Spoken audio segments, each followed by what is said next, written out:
The 5 minutes that sank an empire. If one battle has been reduced to a single, almost unbelievable turning point, it's Midway.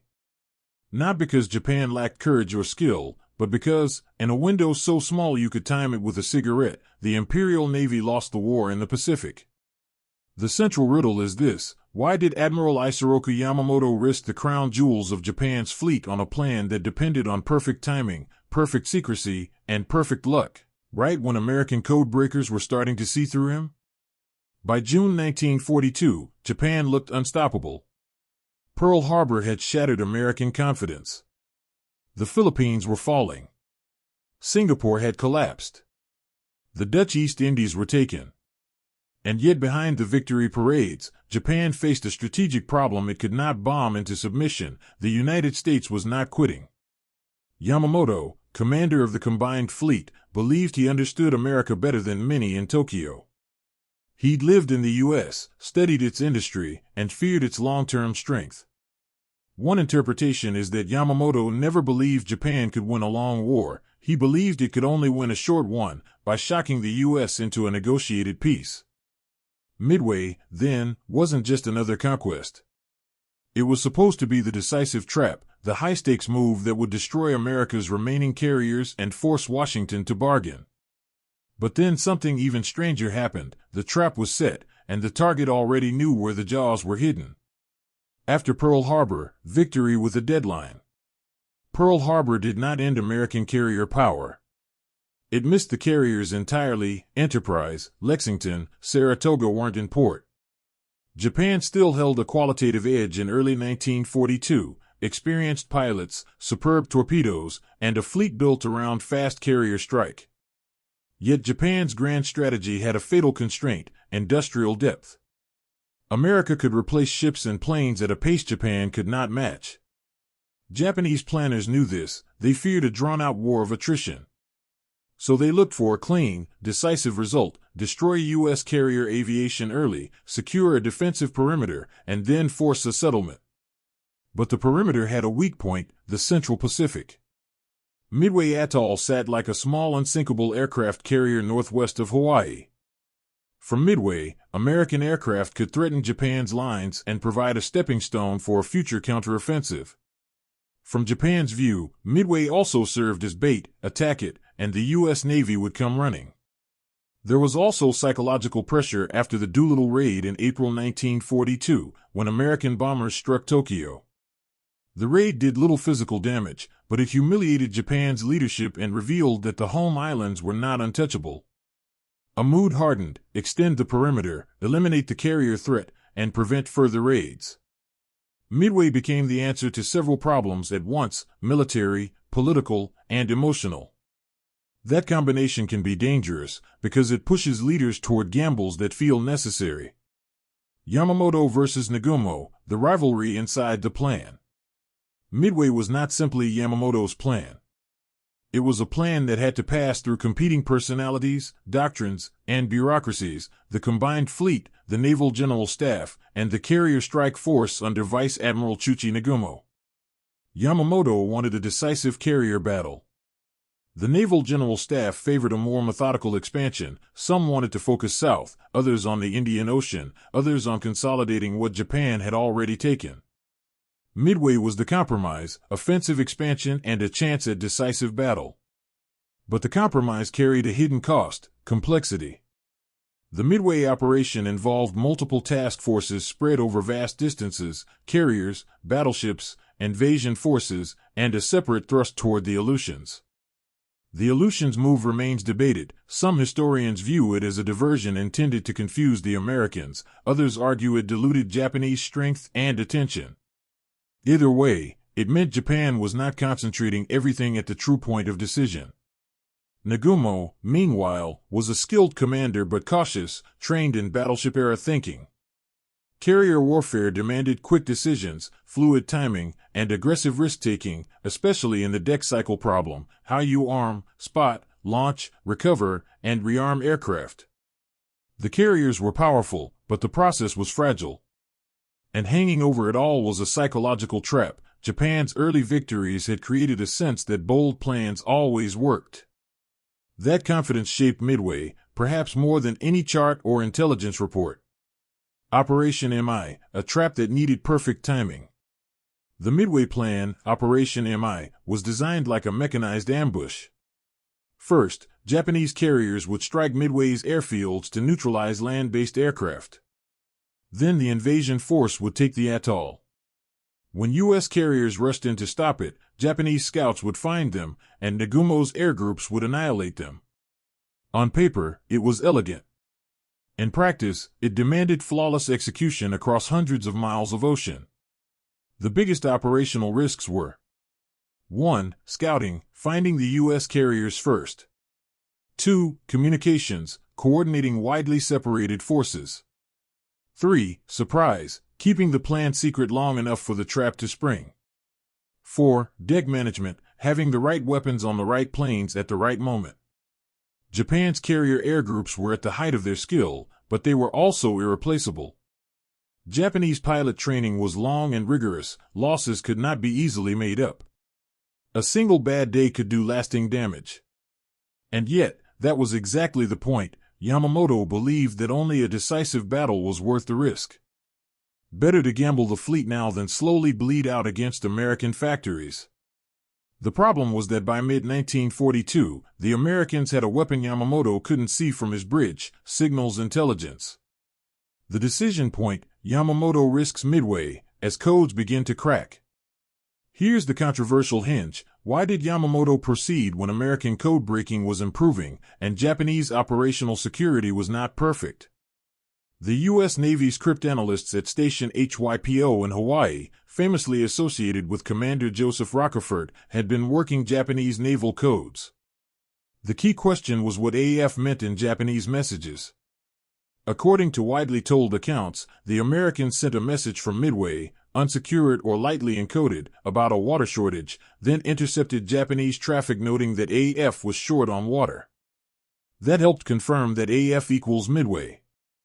Details vary by source, but the basic outcome is broadly accepted: the U.S. gained strong foreknowledge. Yamamoto, for his part, appears to have believed U.S. carrier strength was lower than it was, or at least that it could be lured into a predictable response. Japan expected perhaps 2 American carriers.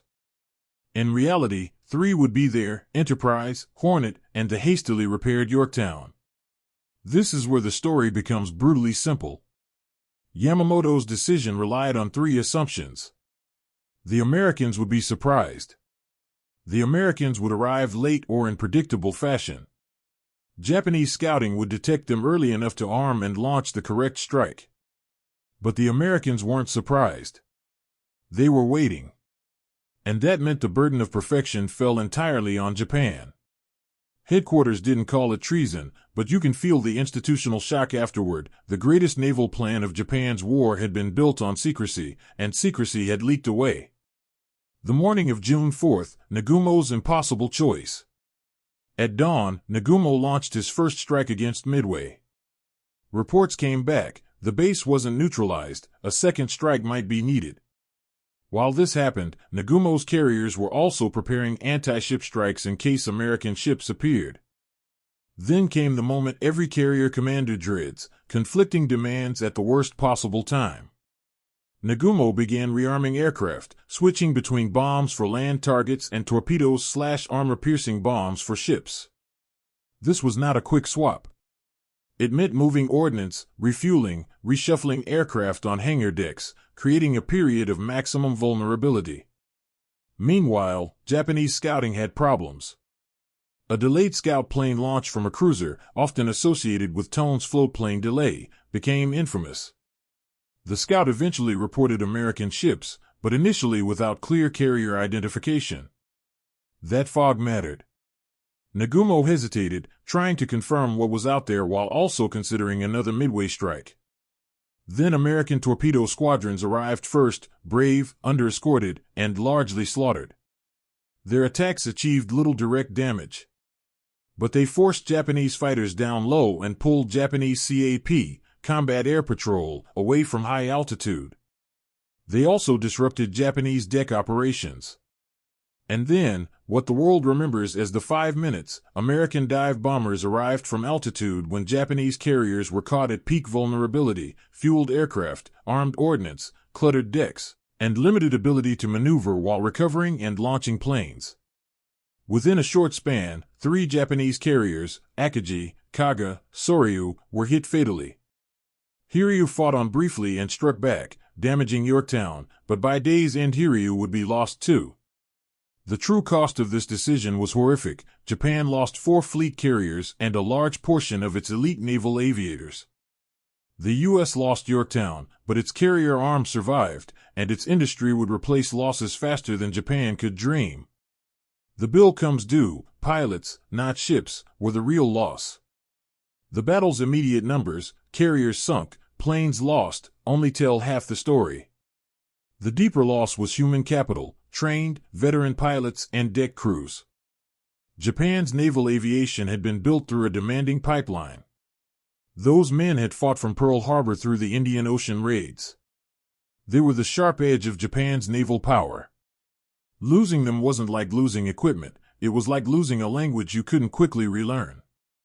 After Midway, Japan struggled to rebuild carrier air groups with the same quality. Meanwhile, the U.S. expanded training programs, rotated pilots, and produced enormous numbers of aircraft and ships. Midway didn't end the Pacific War, but it tilted the slope of history. From that point, Japan increasingly fought to delay defeat rather than to shape victory. Politically, Midway also punctured the myth of invincibility. It forced a recalculation in Tokyo and encouraged Allied confidence. Strategically, it protected Hawaii and kept the U.S. carrier force alive long enough to go on offense. Guadalcanal would follow. If Pearl Harbor was the opening punch, Midway was the moment America proved it could punch back, and keep punching. What were the alternatives? The options Yamamoto didn't choose. Could Japan have avoided Midway's disaster? There were alternatives, but none guaranteed success. Alternative 1. Consolidate and defend. Japan could have focused on fortifying its perimeter and forcing the U.S. into costly island-by-island assaults. The risk, America's submarine campaign and industrial surge might still grind Japan down, while a lack of decisive victory would doom any hope of negotiation. Alternative 2. Focus on the South or Indian Ocean. Some argued for continued pressure against Allied lines to India or Australia. Japan had achieved spectacular results early, but extending too far risked supply overstretch. Alternative 3. A simpler Midway operation. The plan might have concentrated forces and reduced the operational sprawl, including the Aleutians component. Less complexity could mean fewer scouting gaps and better coordination. But even a simpler plan still depended on defeating U.S. carriers, and by 1942, the U.S. was improving fast. Alternative 4. Seek decisive battle elsewhere. Yamamoto wanted to destroy American carriers. If not at Midway, perhaps nearer the Japanese perimeter. But waiting might have allowed the U.S. to grow stronger before the decisive engagement. The uncomfortable truth is that Yamamoto's strategic dilemma was real. Japan needed a knockout. Midway was an attempt to land it. The mistake may not have been risking a battle, but risking it on a plan that depended on secrecy and perfect sequencing, 2 things war rarely grants. Myths, disputes, and the document trail. Midway has been wrapped in legend, and some pieces are debated. 5 minutes that changed the war. The phrase captures the dramatic timing, but the outcome was shaped by hours of scouting errors, communications delays, and doctrinal choices. The 5 minutes were the final trigger, not the entire mechanism. Was the Aleutians operation a true diversion or a distraction? Historians disagree. It likely served multiple purposes, strategic positioning and confusion. Whether it materially reduced Japanese carrier power at Midway is debated, but it did divide attention and assets. Did Japan fully understand U.S. code-breaking risk? Japan knew codes could be compromised in theory, but the extent and timeliness of American intelligence appears to have been underestimated. The U.S., for security, also disguised how much it knew, an intelligence success that lasted beyond Midway. Nagumo's rearming mistake. It's easy to judge in hindsight. Nagumo faced conflicting reports, uncertain enemy location, and pressure to finish Midway. One interpretation is that his caution was rational given incomplete information, another is that carrier warfare rewarded decisive aggression, and hesitation was fatal. A document that is still being debated, at least in implication, is the overall intelligence picture, exactly how confident the U.S. was about Japanese plans, and exactly when key commanders believed it. The broad consensus remains, U.S. foreknowledge was substantial and decisive. The riddle solved, why Yamamoto risked Midway. Return to the riddle, why did Yamamoto risk Midway? Because in his mind, Japan was already on a timer. He believed America's industrial surge would become unbeatable. So he gambled on the one kind of victory that might change the political equation, a decisive carrier annihilation close enough to shock Washington. He also believed in the logic that had worked so far, surprise, skill, and offensive spirit. Midway looked like Pearl Harbor's sequel, an ambush at sea. But this time, the Americans had learned, adapted, and read the traffic. Midway wasn't lost because Japan lacked bravery. It was lost because the plan required perfection, and the enemy had already pried open the plan's most delicate hinge, secrecy. When scouting faltered, when timing slipped, when Nagumo's decks filled with fueled aircraft and mixed ordnance, the trap reversed direction. And in that narrow slice of time, those infamous minutes, Japan didn't just lose 4 carriers. It lost the initiative, the veteran air arm that made its early victories possible, and the strategic freedom to choose the terms of the war. The headline asks why Yamamoto risked Midway. The answer is as harsh as it is human, because he believed not risking it was a slower kind of defeat.